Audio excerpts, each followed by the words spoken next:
Welcome to Sweet Life Beat Life. We hope this video helps. In this video, I will explain how to make enchiladas casserole.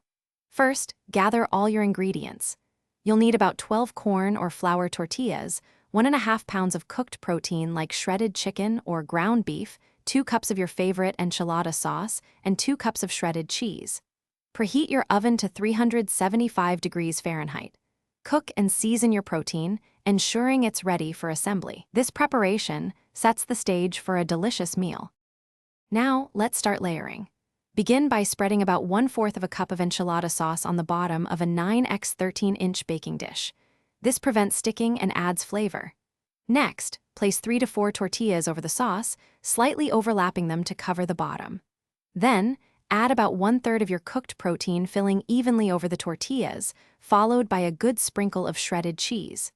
Repeat these layers 2 more times. Once your layers are complete, it's time for the final touches before baking. Pour the remaining enchilada sauce evenly over the top layer of tortillas. Make sure every part is covered for maximum flavor. Then, generously sprinkle the rest of your shredded cheese over the entire casserole. Place the dish in your preheated oven and bake for 20 to 25 minutes, or until the cheese is melted, bubbly, and lightly golden brown. This step brings all the flavors together. After taking your delicious enchilada casserole out of the oven, resist the urge to dig in immediately. Let it rest for 5 to 10 minutes. This allows the layers to set, making it easier to serve and preventing it from falling apart. Garnish with your favorite toppings, such as fresh cilantro, a dollop of sour cream, or some sliced avocado.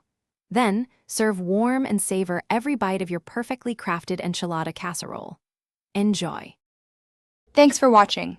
Consider subscribing if we helped you.